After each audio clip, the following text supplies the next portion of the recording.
Hello and welcome to episode 41 of HardcoreGaming101.net's top 47,858 games of all time podcast, where we objectively, definitively, and scientifically rank the games you nominate. My name is Xerxes, and blood's bleeding blood, man. My panelists today are... I'm Bobinator. I'm Kyle. I am Satanga. And I'm Steve Gaynor. Oh my gosh. Hello, everybody.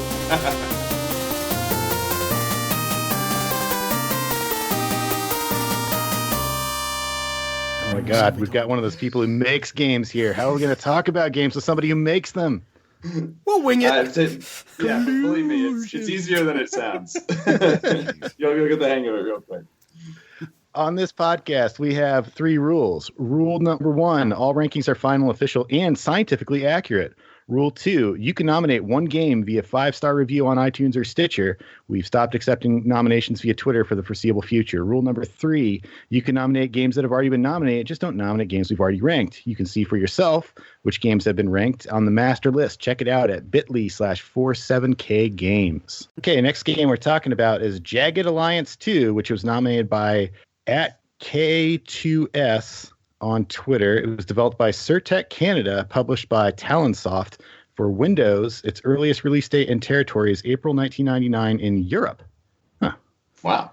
This is one of now when we found out that Steve was going to be on the show, we asked him what games that had been nominated that he would like to talk about, and this was one of them. Yeah. And so why don't you do the honors and explain how this why this game is important to you? Sure. Jagged Alliance 2 is can we call it? It's pretty top down, right? Or it's I guess actually Jagged Alliance 1. Jagged Alliance 2 Deadly Games isometric. Yeah, is more top down, and then Jagged Alliance 2 is fully isometric. So it's a 2D isometric turn-based tactics game where you're controlling a squad of mercenaries that are basically trying to retake a country from like a South American country from a dictator. And so it has all these really interesting layers of it has like a business management sim to it, where you're recruiting and hiring and paying your squad of mercenaries that you hilariously you recruit them all through basically like a simulated website. I forget what it's called. It's called like Merc.net or something, right? It's Merc and AIM. Yeah, there we go. Sites. Okay. Oh, right, because one is that right because you have like good mercs and like cheap mercs, and they're from 2 different sources that you hire them. Yeah. One of them is like a character creator, I think. No, there's 3 if you include the character creator. Right, because you create your like one main guy, right, and then everybody else you recruit. Something like that. For the most part, there is a small. You can customize a couple of people and put them in the game if you want, but it's strictly optional. Yeah. So there are all these layers of like you're hiring your mercs, you're running your business, and then you're also kind of like taking over different territories on the map of this country, and then you do that by doing really detailed turn-based tactical firefights with other squads of mercs. So it just has all these different things going on, and then each of the individual mercs that you hire has like a unique personality with their own backstory, their own voice lines, their own portrait. So it's also about juggling these personalities and these individuals who like sometimes like hate or love each other when they're on the same squad. It's a crazy game. Yeah. It's also very good, I think, and it has a good sense of humor. It's interesting. I just want to say I really actually like this game's concept. It's basically XCOM meets an 80s action movie, and that's an idea that really works pretty well, I'd say. Yeah, it's actually a fair transition. I was going to say that we reviewed XCOM ourselves not too long ago, and I was wondering how much parity could be brought between those 2 games. I mean, it certainly...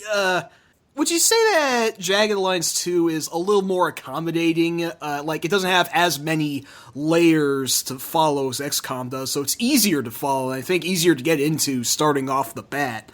I wouldn't go so far as to call it easier to get into off the bat, because you have... When you open the game, it's like, here's the Merc interface, here's the strategic thing, here's the huge area that you have to manage. To be fair, I did spend a lot of time not actually putting my mercs out in the field. I just had fun dicking around on the pre-millennium internet. The interface on that is just so like dedicated and authentic to how computers actually looked back then. But I probably farted around a lot more than you guys played it seriously. But I still had fun with it. Don't get me wrong. I mean, I kind of.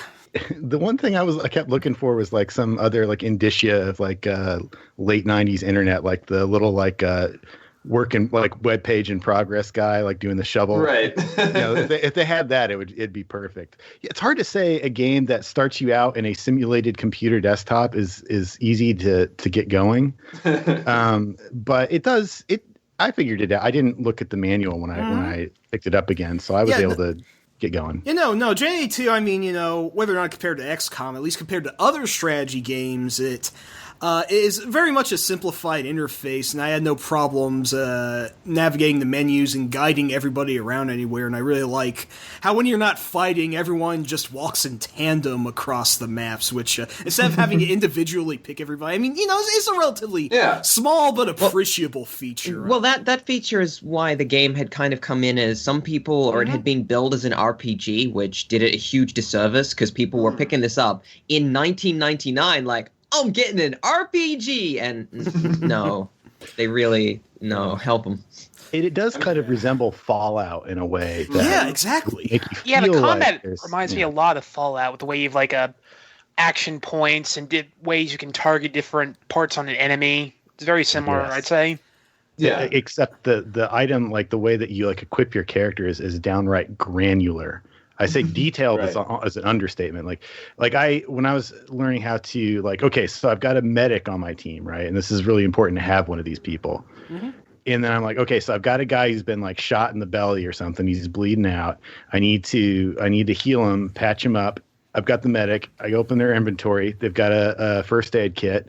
Like, okay, what do I do? Do I drag it onto the guy? No. Okay, that's not it. Do I double? No, that's not it. You got to remove the gun from their hand, put it back in their inventory, and then put the first aid kit in that hand, and then have them touch the person. And it's not, I mean, once you get used to it, it's not that crazy, but it's like, that's a level of work involved in doing something that most games would not bother with. I feel like, so when you mentioned that it came out in 99, I was actually surprised, because I would have thought, like, in my head, it was slightly earlier. I think some of that is that it feels of a slightly earlier era. And I mean, that makes sense since it's a direct sequel to a game from like 95 or 96 or whatever. But I think it has that it's in that strange middle ground of having the feel and a lot of the maybe lack of kind of accessibility polish of like an early to mid 90s PC game. But kind of the expanded, feature set and complexity of a later game, because it does expect a lot out of you. It does expect a lot out of like you're just like juggling all these different aspects of having a successful squad and then turning that into a successful like territory control campaign for this entire country. It's not dissimilar from XCOM in that it's kind of like, well, we don't expect you to probably easily beat the game the first time, because you're probably going to do something wrong. Your mercs, you're going to lose a bunch of mercs, and then they'll be like, well, I don't want to be hired by you. You killed all these people, because they will actually do that. You kill enough people, and they'll be like, nope, not going to have anything to do with you. You're Mr. Gets Everyone Killed. Wow. Oh, because you've like lost so many mercs, they're like, I'm not signing up for this death, one thing wish, this suicide mission. That's exactly what they do. Wow. One thing that's interesting about this game compared to XCOM is I don't think you get like an unlimited number of guys. I don't know what happens if you run out of people you can hire, but since they're all unique, you only have like about like 20 to 30 guys I think you can hire from the start. I think that total there's like, I don't know how many. I think there's more than, I feel like in Jagged Alliance 2 there's closer to like 50 or 60 individuals total. Yeah, but maybe I'm wrong. They're divided between the AIM people, the Merc people, and you get a handful of characters in the game map too. Right, that you can actually like rescue or recruit or whatever, like in a map. Yeah, who are free and they don't charge you money per day to operate, which is nice. And that's like cool about the game is I don't know if we mentioned that the strategic map that you take control of this micro country from, once you interact with that, you can do things like train people and repair stuff on this screen, which is very, I guess, kind of Fallout-y in that it's a time-lapse kind of deal where you move between places. But what you also get is if you have to take over mines to generate money, you can take the airports that you can actually dispatch your guys to different places easier. There's this kind of like actual sense that what you're doing in the world map and is connected to what you're doing in the sort of small maps. It's not a series of disconnected skirmishes and then you win the game. There's like a little bit more going on, which is cool. Yeah, because you don't just want to like take over all the territory. You want to like take over an airfield because it's going to like have a specific effect on the dictatorship and like what you have access to. I would say it's a lot like the Geoscape of XCOM, just a lot smaller in scale because you're only dealing with one particular country. Yes, the cool thing is that the Geoscape is, as anyone knows, is completely randomized in the sense that you go to a square and it's, whatever. They just generate, it's a farm, it's a city, we don't care. It's that place. In Jagged Alliance, it's actually Jagged Alliance 2. I believe each square is not generated in any way. Every square is sort of handcrafted, and you just zoom into that square when an action occurs, which is pretty cool for giving a sense of place to the whole experience. So and then what can be different is like which faction is in control of it and what like the loadout of enemies and civilians are in each one. But yeah, the environment is baked in every time. One thing that struck me about this game that was interesting is how much, like, especially early in the game, like travel and travel time and plays into your strategy. That was the thing that kept getting me, is like I have to, like, for instance, like if you don't have an airfield, I think, right, if you need to hire somebody new, you have to have them like land wherever they can and then they catch up. Yeah. And they basically have to like walk there. Yeah. And you can do things like go on the road, but the road is dangerous because there's more patrols on the road, so you actually can go through the countryside. So it really does push this actual sort of guerrilla-ness to your endeavors. Could you say that is almost comparable to Fallout because it has a consistent map running to it as well? Like, I hate to keep comparing this game to XCOM, but it is like XCOM plus Fallout, and it's definitely nothing against it. I mean, I think this is a game that really has taken its influences into check and has refined them into something that I think might be a little easier for general audiences to play. I mean, you still have the stuff like the equipping and whatnot, but I don't know, I still found the interface easier to pick up with than I thought it would have been, because usually most strategy games I find too Byzantine for my little mind. So we have a rare opportunity here because Steve actually makes games and knows what it takes to make a game, whereas we just talk about them as if we know, like, oh, they could have done better with this. Oh, this design choice is terrible. But we were talking about how, like, the level of detail and complexity that doesn't always, it kind of, in a way, almost takes away from the gaminess of it in a sense. Yeah. That can't be something they did more work to make that possible, right? Like that has to be. What kind of decisions, like how does that decision-making process work? You're like, we really want to have this level of, I don't know what else to call it, but minutia for the player to do a simple task. I think a lot of it just comes out of, like, in a game like Jagged Alliance 2, my expectation, and a lot of it is just like coming from the point of view of we want to, like, to emphasize what's interesting or cool about the tactical aspect of our game, or about the, decisions you make outside of combat and how they affect combat. Like, we want to have this feature in there. Like, we want to be able to have you, like, put weapon mods on guns, or like put, like a silencer on a rifle and then take it off during combat and have that affect, stats and how enemies react and all that kind of stuff. And, like, I feel like then once you've decided we do want to support this feature that's like a high detail kind of feature, then it becomes the real design problem work of, like, okay, well, we already have this entire other interface. We have this whole other game that's already set up that either can't change or can't change that much, or that defines how the player, expects to interact with stuff. So if we want to have you be able to, put on weapon mods in combat or something, like, how do we make that an aspect of our existing interface that we, like, can't get away from in some ways? And I think that, in a lot of cases that can mean, like, okay, well, the specific method of doing this thing is not super intuitive or is kind of buried or is like a weird subset of what you would already normally do, but like it's the only way that we could put this idea on screen and also like ship the game. You know what I mean? So seeing how those things get kind of like, they kind of like get wedged in somehow. But then like, you know, the design team deciding it's more important that we do have this feature, even if it's maybe kind of like awkward or not initially super clear how to interface with it, is like more valuable than not having it. And seeing how that plays out can be really interesting in any game that you play, you know? Yeah. I get the feeling that they must have known at a certain point that they got a pretty damn good game here on their hands. Yeah. And they were like, you know what?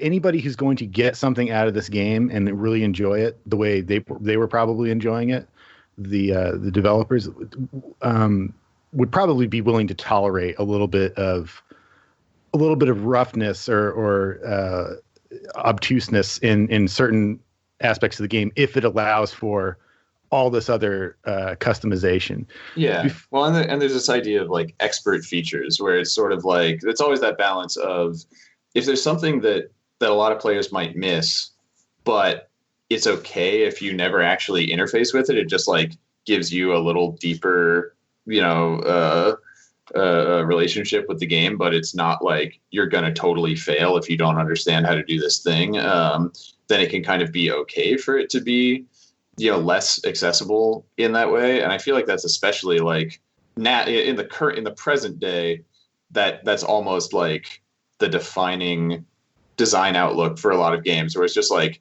how do you know how to do all the crafting in Minecraft? Like, open up the wiki. Yeah. And I don't think a human being figured those out. No, I don't. I mean, a lot of human beings did online together. But like, yeah, that was what the like 120-page manuals were for back in the day. Right? Yeah, I do feel like there's a lot of things that aren't like really clear to the player. Like, say, knowing you don't ever really know if your shots are very accurate or if there's anything affecting your shots. Oh, yeah, you're supposed to kind of just figure that. Like, you just sort of look. You guys supposed to just play the game enough that you kind of go, oh, I think that's blocking my. It's fine. I'll work it out. Like, I do want to say real quick though that this game actually does have like a little help menu, and that's something that you don't really see in games of that era very often. That's kind of nice to have. Yeah, it is nice. Yeah, I mean, this doesn't have to do in so much targeting, but sorry for one more XCOM comparison, but did anyone else experience the sort of XCOMian way of shooting at someone from like 2 steps away and still missing? Because is that just something that's endemic to games like these, or is it like... I think an interesting part about this one specifically is this game sits on like this game's kind of realistic. It kind of is. They're willing to throw out the realism when it's not going to make for a fun game, which I think is really important for this one. But you know, they're kind of like, well, a person can miss at close range because they can miss, and they're just like, that's just how it works, you know. Yeah, no, I got you. Yeah, the turn-basedness of it makes that a little bit more frustrating because for the player everything stops, but ostensibly in the game world it's not like that. It's happening in real time in the story, which is something we probably don't have time to get into. I will say that in terms of realism, I don't think I've played a game that is this wrapped up in like firearms and other stuff that I don't really know much about since like the first, the original Wasteland. Which had like all the different ammo types and stuff that you could really trip you up. If you're somebody who's into guns, this is going to be a good game for you. I'm not, but I'm sure somebody would really appreciate this. It's got fantastic gun sound effects. They recorded so many and in high quality too. Mm-hmm. Yeah, no, this game's sound design on the whole is really enjoyable, and I actually found out off note that the composer Kevin Manthe was also the composer for Invader Zim, one of my favorite shows. So he's done a good deal of stuff. I thought it would have been Frank Klepacki at first, but I mean, no, the sound design is just really well done on the whole. And I don't want to consume too much other time, but there is one thing I wanted to ask Steve about. Do you prefer to play the game as it is, or do you employ the 1.13 fan patch that a lot of people really like to play for this game that ostensibly improves all its features? So the last time I actually played Jagged Alliance 2 was like quite some time ago, but I think the last time I played it, I actually did use the fan patch. And I think that I did enjoy it. I liked the like extra interesting features that it added. Some of them are like usability features, and some of them are like more like geeky details about, like the guns and stuff. And I think, if I'm not mistaken, they added in some features like, if you don't suppress airfields, then there can be like airstrikes during battles and stuff that didn't happen in the main game and stuff like that. The one thing I know for sure is I believe it added back in and properly implemented suppressing fire, which I don't think is in the basic game, but in the fan patch, when you shoot towards enemies, even if you miss, they get movement penalties and stuff, which is probably a solid improvement for anyone who's really concerned about that whole, they miss at close range. Well, now you can actually pin people down, and it meaningfully impacts their ability to perform action. I do have one complaint about the patch for me personally. I don't know what it is, but I didn't get this game to run very well on my Windows 10 computer. If I played the GOG version unpatched, it worked, but the frame rate was kind of stuttery and not entirely comfortable. And when I tried the 1.13 patch, the game just didn't work at all. So maybe that's just my fault for sticking with Windows 10. I don't know. I think GOG still... before they've been doing good with future-proofing things, but since 10, it seems like things haven't been as reliable. I'm still running 7 because I'm afraid of the future technology. And I have had no problems running it on 7, so I'm just going to point. But it's not Jagged Alliance's fault that you're trying to run it on an operating system decades after its release. Yeah, that's the failure of not future-proofing stuff that every game in the 90s on computers had. So. Yeah, so we got to rank this soon, but before we do, Steve, if you don't mind, I just want to ask one more question. So this game, as you mentioned, has a lot of voice samples and character interactions for all these like little seemingly insignificant characters. There's like somewhere between 30 and 60 characters. Yeah, and but there's I feel like a lot of their personality comes out in these very, very tiny interactions. I was curious whether that was one of the things that stood out to you, because the games you've worked on, and most recently being Gone Home, is a lot of stuff where it's like, how much personality and backstory and information can we communicate with very little visual or auditory information? And through voice stuff. I mean, that was definitely something that I wanted to mention before we moved off of Jagged Alliance 2, is I thought that XCOM and other tactical, and like it's a real-time game, but like Syndicate is another one of my one of the kind of isometric PC games from that era that I really liked. But like, you're the people you're controlling, they have their individual stats and loadouts and stuff like that. But aside from maybe like in XCOM, giving your character like a specific name or something, they aren't really deeply individualized. And the fact that in Jagged Alliance 2, you were choosing characters based on their stats, but also based on like who they were as like fictional characters and how they talked and like what their personality was. And then that looped back around into like the stats and effectiveness side, because there would be characters that like, these two characters hate each other, and if you put them on the same squad, their morale is going to go down until one of them just like quits and you lose them as a squad member. Or like, I remember, I think it's in Jagged Alliance 2, it might've been in Jagged Alliance Deadly Games, but there's like a male and female merc, and they're married. And if you put them on the same squad, their morale goes up super high. But if either of them dies, the other one just like flips out and quits immediately. And so like that kind of stuff is amazing. Because like you have their individual personalities and then how they like overlap and affect your squad. And that stuff I thought was like super unique and really well thought out and just kind of entertaining and strange and cool to encounter. Yeah, wasn't the same couple divorced in 2? And they actually don't they hate each other if you put them on the same team? I mean, I remember I know there's a divorced couple in 2, and for like one of their profiles, they outright tell you, do not put these people together or else you will lose.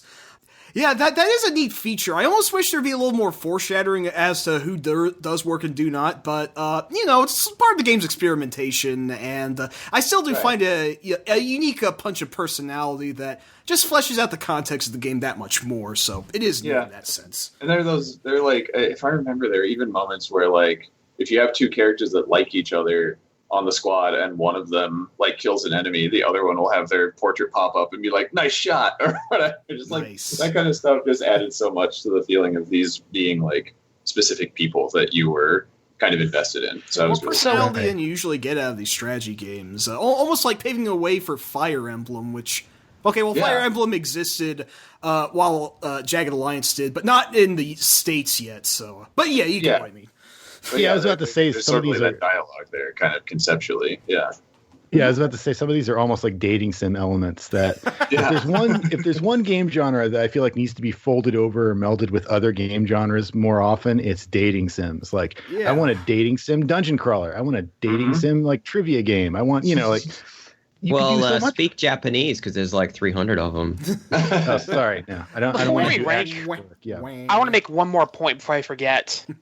I brought this up to Xerxes, and I think he'll agree. This is like our most Dogs Vour game, because Dogs would be all over this if he were in this game. Would. I feel like him and Blood would get along great. I liked Blood a lot. I do want to add to, just before, something that's interesting is that this game has a lot of negative effects that occur when you have mercs mixing together, compared to something like Fire Emblem, where it's nothing but positive. No one in Fire Emblem, your characters that join up and hate each other. They all like, yeah, I can gain abilities with them, but this game takes a different approach. I want to say that is, this is going to sound crazy, but Japanese games, like Japanese society is so teamwork oriented, and like if you don't like somebody and you have to work with them, like tough, like suck it up, like don't mention it to anybody. I think it's almost... it would be might be more frustrating to those players to have that. But let's go ahead and get into ranking this, and we'll try to make this quick. Sure. I don't know. I don't want to be the first one to pitch a spot, because this is the first time I played a Jagged Alliance game in like 10 years maybe or more, and I'm like kind of hooked on it right now. So my opinion might be biased a little bit. So somebody else. Give it a shot. My starting point is like, in my head, is just like what it can't be above. And going through the list, I'm sort of like, okay, it can't, for me personally, it can't be above Full Throttle. Because I'm looking at Full Throttle at 55, and I'm like, it's not better than that. And I'm going further down the list, and I'm not seeing anything that jumps out at me instantly. It's just like, oh yeah, it has to be under that. So my starting point personally would be like 56 or 57. That's pretty low, especially compared to XCOM. Can I ask why you'd put it that low? It's mostly just because in my own personal list of games, I'm like, okay, so for people who aren't looking at the list, 52 is God Hand, 53 is Shenmue, 54 is Bushido Blade, 55 is Full Throttle, and I'm like, all of those are extremely powerful games to me, and I wouldn't put JA2 above any of those, but I could put them right after. Well, see, I guess one of the problems we've got here is, just real quick, is that we've hit a density in the top half of our list where just almost every game there is like, that's fantastic. Yeah, well, it's going to a problem that we'll be encountering a good deal more down the road. But, I don't know. I still get complaints almost on a weekly basis about how high Blue Stinger is, but I don't care. There is no other game like it. We put those complaints in the trash where they belong. So, hang on. I have a piece of advice for Steve. We almost always compare every single game we ever do to UN Squadron for some reason I can't figure out. Right. So which is like the fight. It's like the fighter jet version of like Gradius, kind of, right? Like essentially. Yeah. So I don't know why it keeps coming up to that comparison, but that's usually a safe place around where to rank games. We're not sure where we can rank them. I definitely put Jagged Alliance 2 above UN Squadron. Okay. I think I would put Jagged Alliance 2 above Full Throttle, and I'll tell you why. It's because Full Throttle, as great as it is, it's the artwork. The art direction is fantastic. The voice acting is fantastic. Yes. All like first in class, and those are definitely where they should be considering what had come before it. And the question I like to ask a lot, is it better enough than, say, like Monkey Island and other stuff that predates it as an adventure game? And I don't know whether it really... I always felt like as an adventure game, Full Throttle was a little bit lacking. What is a bit shorter is everything else about the game, but not that. Whereas Jagged Alliance, I like the straightforwardness of most of the puzzles in Full Throttle, but it is a little like it doesn't have as many surprisingly weird puzzles, and it does have some stumpers that aren't super like satisfying to get through. But like everything else that surrounds it, makes it really like important to me. But it's also it's subjective on that level. It would be my favorite of that era, but I wouldn't be able to say like, well, objectively, it's obviously better than Monkey Island 2 or whatever, right? Because they are also very different. So you're in luck. This is technically like we pretend to be objective and scientific, but it's really kind of arbitrary. So but that's why I would put it. I would say I would put it above. As much as I love Bushido Blade, I would put it above Bushido Blade, below. Well, I would think put Shenmue is ambitious enough to maybe hold its place. Maybe between Shenmue and Bushido Blade is what we're leaning towards here. I could see that within this list. I could see that being There's a lot of great games that are not on the list yet. Yeah. So. I think personally that would be a good placement. I mean, normally I'm not too big on strategy games because I find them way too complex and my brain works like a dinosaur's. It's very pea-brained but very reactive-based, more or less. But as far as strategy games go, JA2 is really top quality. I just really couldn't find a lot of faults with it. It just felt like the most refined product of its time, and for a while to come down the line, I'd say that no other game quite matched up to the sort of polish that it had. So, yeah, I think this is a good place for any to rank it. Between Shenmue and Bushido Blade, unless anyone else has any further comments? Doesn't matter, they're outvoted. Okay, fair enough. It is done. All right.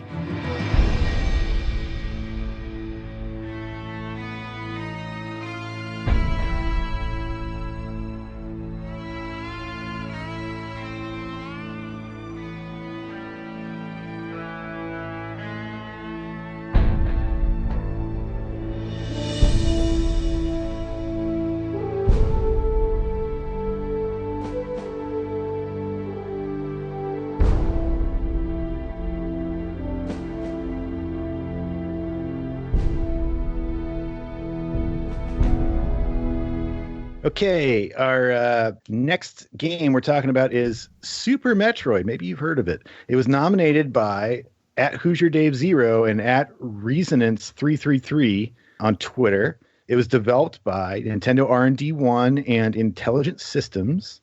I didn't know Intelligent Systems was involved. We're just talking about Fire Emblem, right? And it was published by Nintendo for the Super Nintendo. Earliest release date is March 19th, 1994 in Japan. Where the hell do we start with Super Metroid?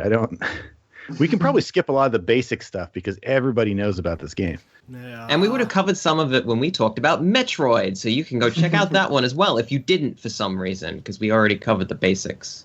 Super Metroid was one of those like extremely classic Super Nintendo games that I did not actually really play very much of when it came out. And I had a Super Nintendo. I played a good deal of stuff. And I played the original Metroid on NES when I was a kid.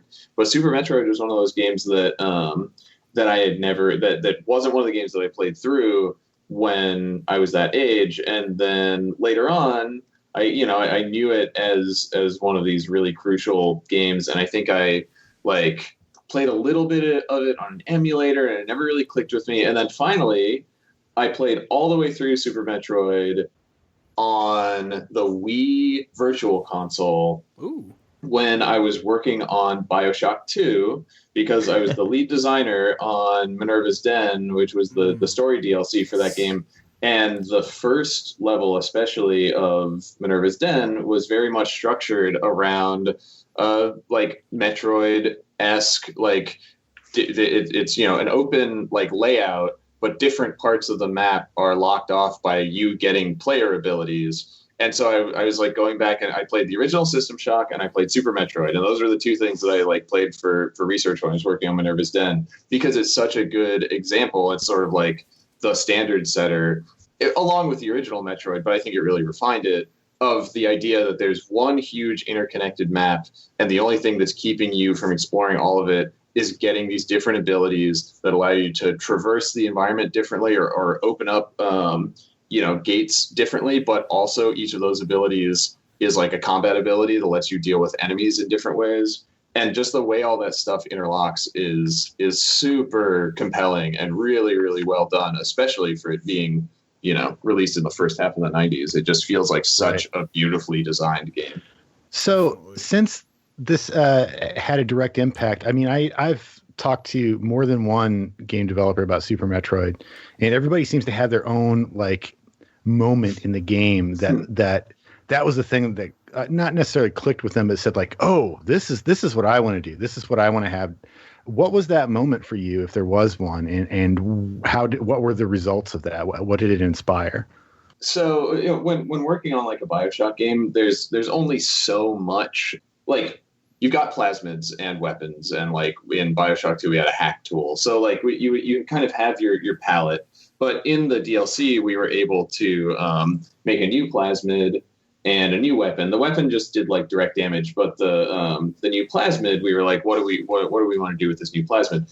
And we wanted to make something specifically that could be useful in combat, but also we could figure out a way to let you unlock doors with it. And so, that was really inspired by stuff like, I mean, there's a lot of things that let you open new parts of the world in Super Metroid, but some of them are classic Metroid-y things like, you get missiles and now you can shoot missile doors open, and like, that's just really, it's a missile it's like an attack that's also a key card.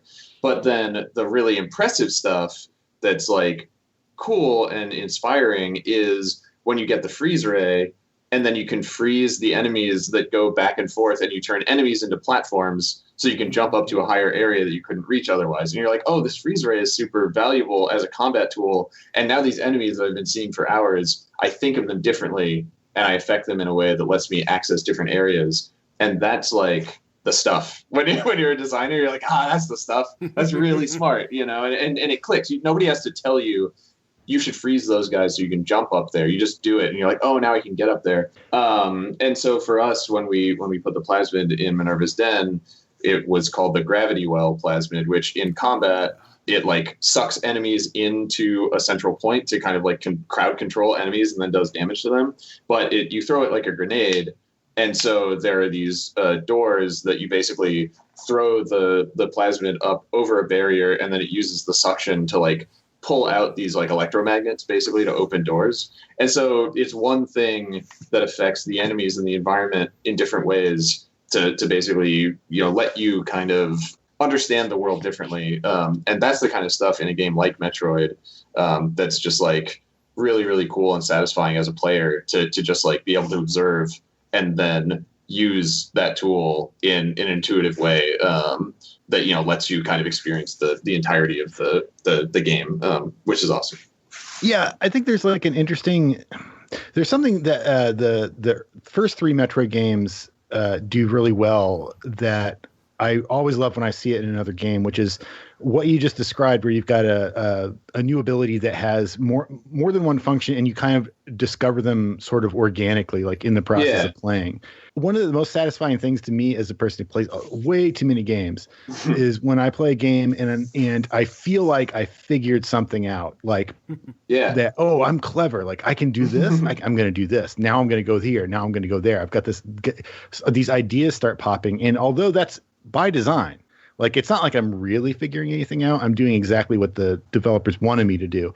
But it feels so satisfying because it feels like I'm really using my brain and imposing my will on this hostile environment. That to me was a big deal. Yeah, because it's all set up by the designers, but it's being activated by your own powers of observation, right? Like, they're not saying like, now go do this. But you're like, oh wait, now where else did I see those enemies? Where else can I use this ability? And you're making those connections, which, like, even if the designers like put them there for you to make, you are still making them in an organic way, which is super satisfying as a player. Yeah, the whole design of the levels of Super Metroid, I think, is probably the best quality of the game, and probably the best aged component. Yeah. In that it doesn't really matter what generation of games you're coming from. It's so well funneled in how it throws you into place and says, well, go this way. No, actually, that way is the only way you're going to actually be able to go. And then eventually you'll bounce around, get the power up you need, and go, right, I can go to that other place. So it kind of bounces you from funnel to funnel, but it rarely feels like you're being railroaded, which I think is really key to the game's design. Yeah, definitely. Super Metroid feels like it provides a good balance between exploration but structure so that you don't get too terribly lost. Like, unless you do some, like, glitching and sequence breaking, you're not accidentally going to end up in the wrecked ship like the instant you touch down on the planet. Right. There is definitely a bit of a structure, almost level-like, but nonetheless, it's not so on the rails that, I mean, compared to the original Metroid, I do think that Super Metroid does a better job of telling you where to go. Some may also argue, though, that compared to the original Metroid, this also makes the game feel a little more sterile in a way. I mean, I wouldn't complain about that, but Cal and Xerxes might, because Steve, we have an unfortunate shocker for you, because Cal and Xerxes are not the biggest fans of Super Metroid, and we're going to have an actual argument on this show about that. Well, we'll get to that, but I'm selling them out for our guests. Screaming. Going wild.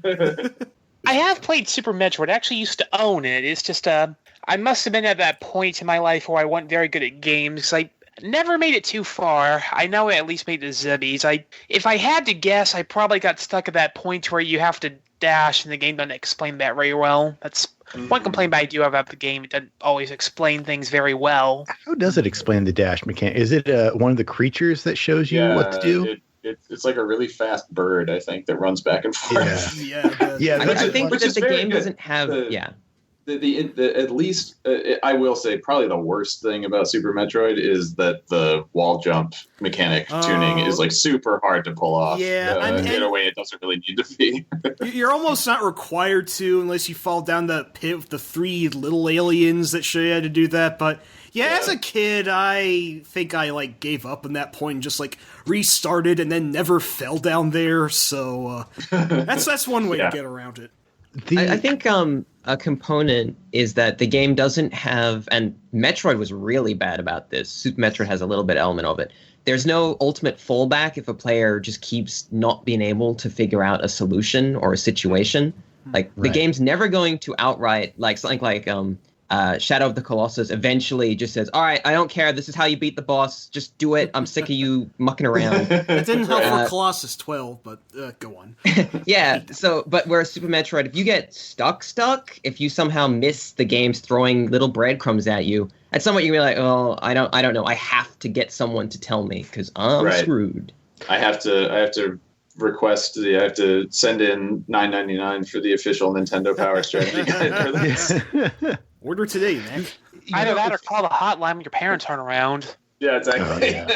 They'll get the phone bill, and then you will get, I miss that feature. I guess one thing about Super Metroid is when you're talking about how it kind of does a very good job of showing you, mostly does a good job of showing you rather than telling you where to go, which is a problem that a lot of people had with its sequel, Metroid Fusion, which has a kind of telling you where to go, where it just shows you here's follow the big ass square to the thing, But I would say that it's very much, it's not so, it's kind of hits that sweet spot because Metroid 2, remember, had the earthquake thing. So it was super linear in a sense because every time you got to another area, that was the limit of where you could go. And once you beat the last Metroid in that area, then there would be an earthquake and then the lava would recede and you could go deeper into the planet, which to me doesn't, I mean, I can still play Metroid 2 now and still feel good about it. The only thing I want to say about Super Metroid is that to me, when I played it as a kid, because I had played so much of the first two Metroids, it felt a little bit easy and handholdy because one good and bad thing about it, depending on how you look at it, is that every room in the game is different. It's unique. Whereas with the original Metroid, they couldn't do that, of course. There were technical limitations, but they kind of worked around that, where it's supposed to be disorienting and weird and kind of you're supposed to get lost in it. And the problem with the original Metroid is its tells weren't very good. Like there's a way of knowing... And how? Yeah, there's a way of knowing which walls you can bomb through, but this happened recently where I posted a couple pictures on Twitter and just said that this is what I was talking about when I was talking about how you tell. And I had like 10 people respond like, I don't get it. I don't see it. And right. It is kind of weird. Like you can't see it until you see it. It's like those old magic eye things. You know? Right. Yeah. Stupid. Hey, don't call magic eyes stupid. They're kick ass. They are pretty great, sorry. but No, I agree that they're good. So I think that we should get to the ranking. I would rank Magic Eye Pictures probably like Magic Eyes are above UN Squad, or you can stick the page in your face. There's two different ways to approach them. They're really interesting. Yeah, no, I mean, I think that something that in the best cases, the thing that's cool about getting like a gating power like that, like, when you get a new power up and it lets you enter a new area, is that the power itself is like communicating something indirectly but clearly, where it's not like, you're not like, well, I have this new power, I guess I'll wander around until I figure out how to use it. You like get the new power and you're like, oh, that means I should go back to this place I was at before. And that's like really exciting. And it's a super like elegant way for a designer to tell you where to go next without telling you where, which is, in like a much more kind of mundane way was what we wanted to do, like with the house in Gone Home, where it's like, we don't say you should go to the basement now because that's your objective. But when you get a basement key and you've been near the locked basement door before and you're like, oh shit, I have the key now, I should go down there. Like you're telling yourself that via really clear, like cues from the designer, but that feeling of just saying like, I got the thing and now I'm excited to go there because I want to, and that can be something like the freeze beam or super missiles or, whatever. That moment of like realization, I think is really exciting when you run into it. Yeah. As a game designer, I'd imagine it's very challenging to come up with ways of doing that, because the bigger space you have to work now Gone Home takes place within a house, but as we talked about, there's a lot of stuff to see and do in the house. But with a game like Super Metroid, right, it's a very big world, and that's a lot of stuff, because in order to know to anticipate what the player's going to do, you have to know that world backwards and forwards, and that's got to be hard because you're building it as you go. Yeah. Right. Yeah. No, I mean, looking at Super Metroid as a piece, as like a final piece, just makes it that much more kind of impressive to think like, man, they had to really make sure all of this stuff lined up all the way throughout development. And knowing how game development goes, it's not like you draw your perfect world map and then you just put it in the game, right? So like juggling all that stuff to turn it into the game it ended up being is just one more thing about Super Metroid that is just really kind of incredible. Now your next game, I'm very curious how much perhaps unintentional parallels to Metroid Fusion we're going to see, because Metroid Fusion is one of those games where the computer might be up to some mischief, and it kind of plays with your computers, you say. Yes. Yeah, I mean, but Fusion, one thing I like about Fusion, because I'm gonna segue into ranking Super Metroid. And the reason why although I wouldn't recommend somebody play Fusion first, the reason why I like Fusion and go back to it more than Super Metroid is because I feel like Fusion is doing something. It's playing with one of the big criticisms, as I said, is that it kind of directs the player where to go. It'll show you need to go here, but it doesn't tell you how to get there. And so the game, as the worlds progress, it starts it gets harder and harder to get to where that giant ass flashing square is. And you have to start you feel like you're breaking the rules of the space station that you're in. And then as you get toward the last third of the game, and you're really breaking the rules because you can find secret passages between the different biomes or environments or whatever they're called. And then that's when you start learning that the computer, the artificial intelligence thing in the space station is not trustworthy. And then its hand-holding stuff becomes like a live, wait, what? Can I trust this thing? Am I supposed to do this? Yeah. And so you don't have to give up any secrets. I'm not asking that, but I'm just saying, I'll be curious. No spoilers. And I'm not saying that you were playing Metroid, or that I don't know that you've ever played that game, but it will be interesting to me. First GBA one, is that right? Yes. Okay. I have played that. Is that the one that there's a clone of? Yeah, or the shadow version of Samus? Yeah, the SAX as it's known as. I do think Fusion's really good and underrated, and I recommend anyone who really liked Super go play it because I don't think there's actually too much from it that's too far removed from Super, aside from its structure, but it does have a very interesting feel about it that no other Metroid is quite encapsulated. I played all the way through that. That's one of the only other Metroid games I've actually completed all the way through. I remember liking it a lot. Yeah. Sweet. Well, in that case, I guess we should get down to ranking this one, and I'm going to rank it as high as Steve wants to like it. I'm sorry to sound sycophantic here, but I know behind the scenes, I was arguing a lot with Cal yesterday about where Super Metroid should ultimately go, because I'm like, you're not going to rank this below the original Metroid, are you guys? You're damn right. Oh, no. I'm curious why you feel that way, So honestly. from my perspective, I wouldn't. But okay, so I'm looking at the list again. Let me ask you guys a question. What the hell is Lode Runner Online: The Mad Monk's Revenge? Lode Runner. Beautifully amazing game that I'm I know what Lode Runner is. Mad Monk's Revenge is kind of like a sequel / remake to the original Apple game. Adds in a lot of features. We really enjoyed it when we talked about it. I'm a big fan of. I'll just say this because it gives me a chance to just give a shout out to the late great Doug Smith, who designed the original Lode Runner. This is the only Lode Runner. There have been so many versions of Lode Runner that come out since, and they're all worse than the original, except this one.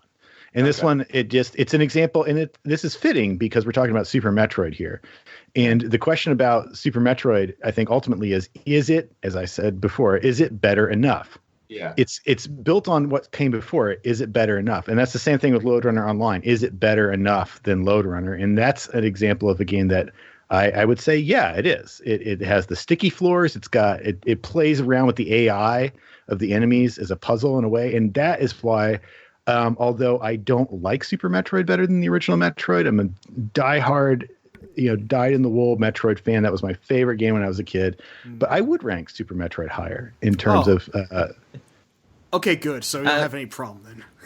Well, but how high? That's the problem. Definitely. I mean, because I do think that it's important, because we do have on the list another example in the same area from the same damn company of a game that does take a step further than its predecessor. And that is, of course, A Link to the Past, which is up there at number 5. And as far as I'm concerned, Link to the Past is a much better Zelda game +1 than Super Metroid is to Metroid.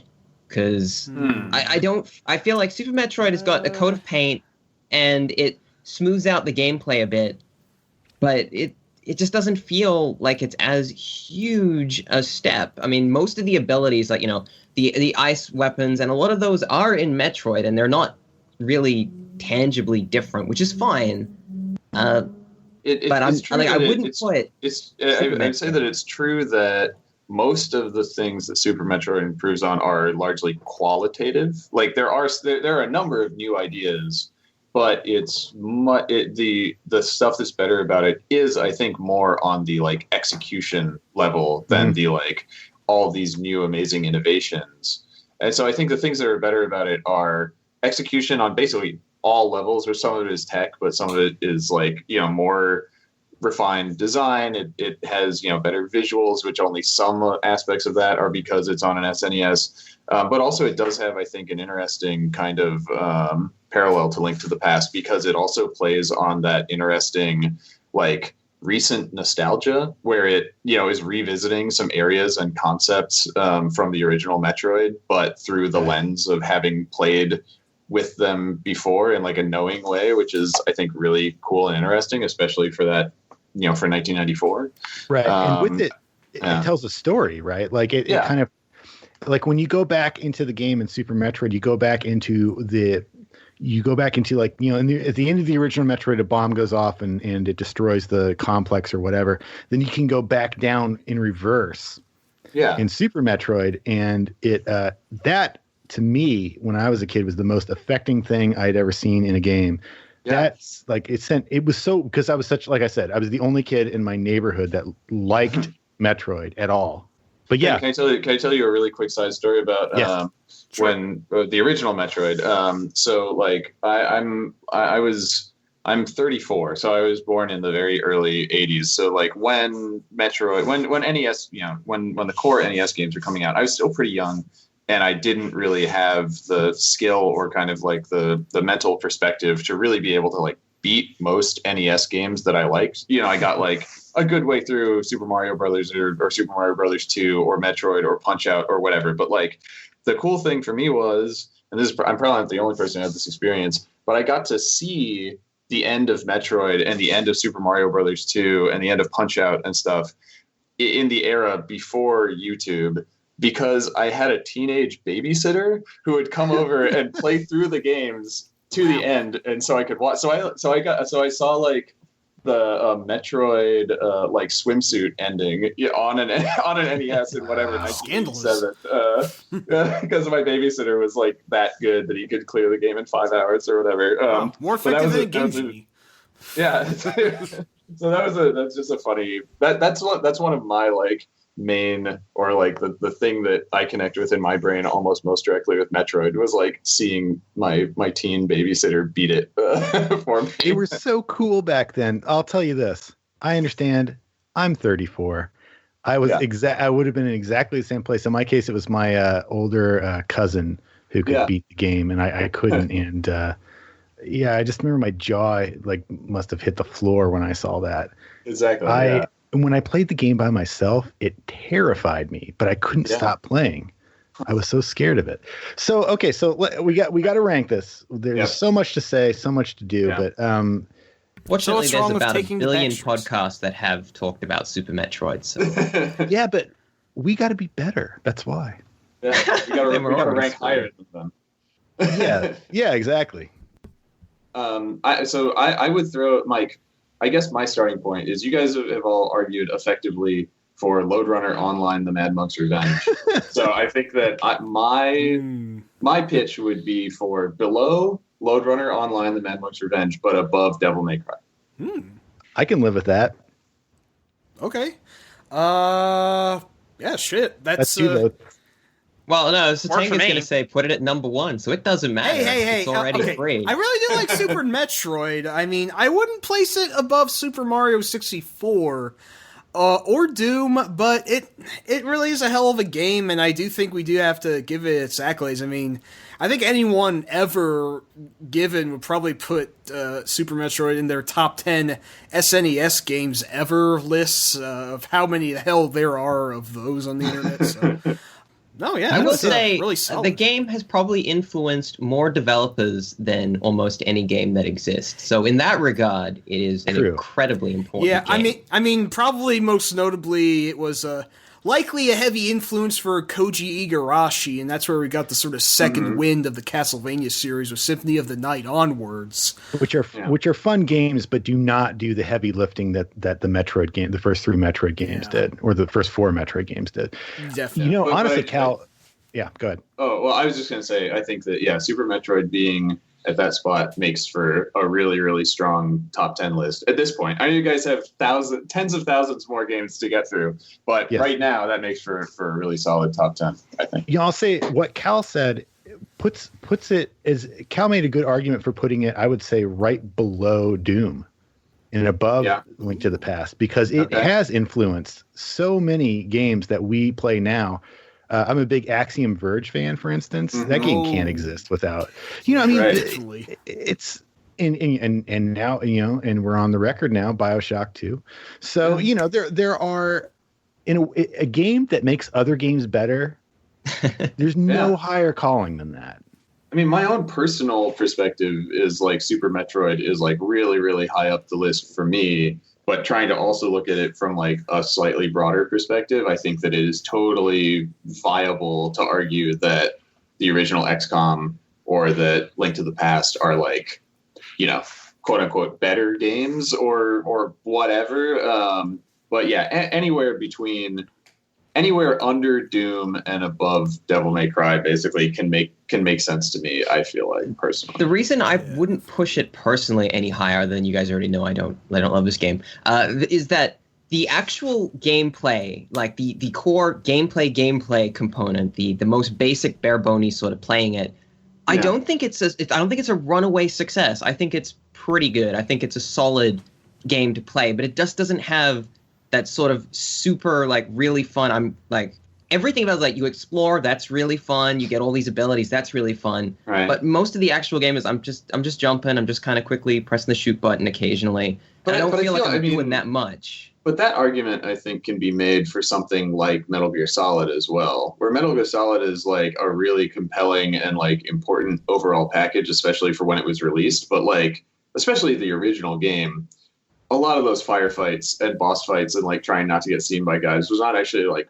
fun or really super well. I do think it get pretty tense, which I think Super Metroid loses a little bit compared to the original game, because you're a bit strong for most of Super Metroid. Yeah, I guess I'm just saying, like, looking at some of these games as more of an overall, like, for instance, I feel like you guys put Metal Gear Solid 3 Subsistence where you did, instead of just Metal Gear Solid 3 Snake Eater, because Subsistence improves on so many aspects of the gameplay stuff. And I feel like the original Metal Gear Solid is super rough on those sides, but it's still a very, very, like, successful and important game. So I don't know. All I'll say is not too many games you can point to say this made games after it better. Yeah. And that's I'd be happy to put it above Lode Runner if you want to push it one up.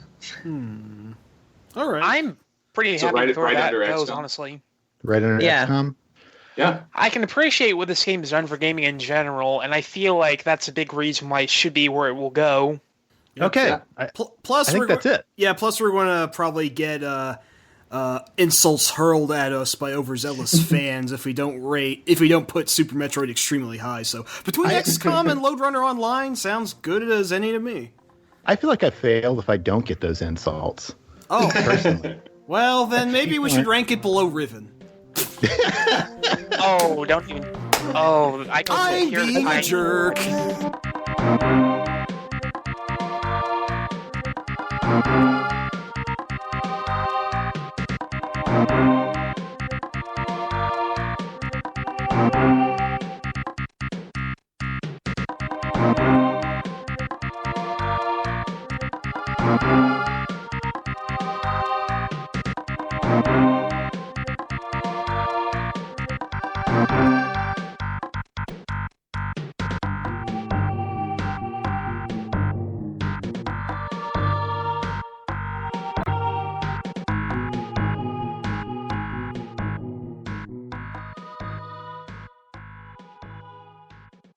Steve, thanks for coming on the show. Do you want to talk a little bit about what you're working on now? Yeah, sure. No, yeah. Well, 100%. Thank you guys for having me on. I really appreciate the history that you guys preserve and really dig into on Hardcore Gaming 101. So thank you for having me on the show. And the game that I'm working on now is called Tacoma, and it's a first-person story game that takes place on a space station, and you're digging through these 3D recordings of things that happened on the station before you arrived there, and trying to reconstruct basically what led to the incident that caused the crew to be evacuated.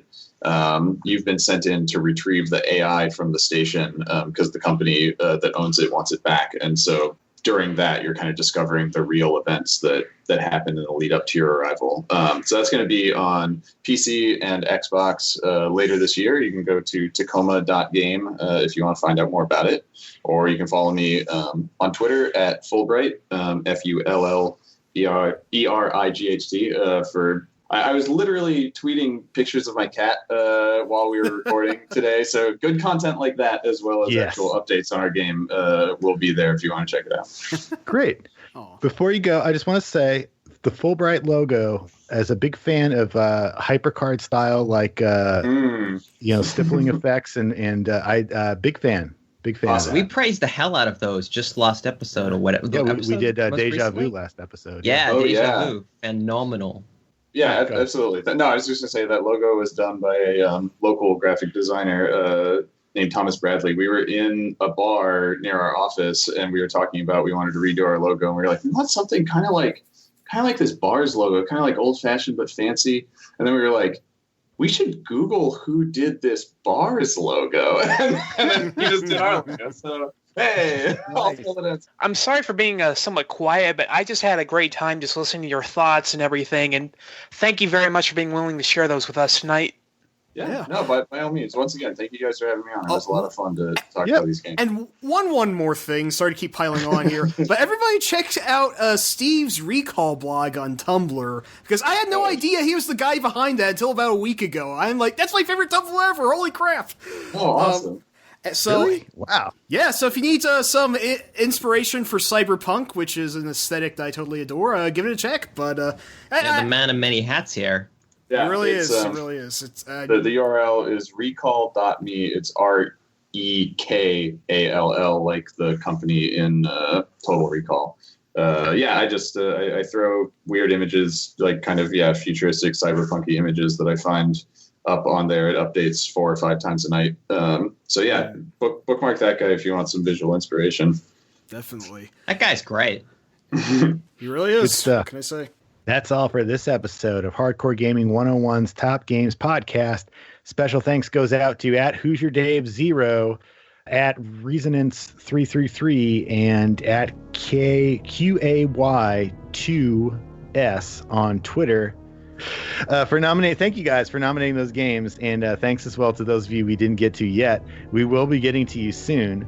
And thanks to my lovely co-hosts and compatriots, and to our editor Jeff Rude, and our theme song composer Mateki, and our technical assistant and video editor Bobinator, and of course, thanks to the support and feedback of listeners like you.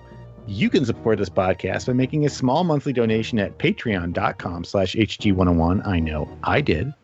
And you can help us out by subscribing to the HG101 YouTube channel, which is fantastic. And you can help us out by following at GC9X and at HG_101 on Twitter. But most importantly, help us claw our way into the podcasting firmament by getting on iTunes, subscribing to HG101, and giving us a 5-star review. Do it, or I'll have to hire myself out as a mercenary, and I have a leadership score of almost 10. Until next week, keep keeping it real.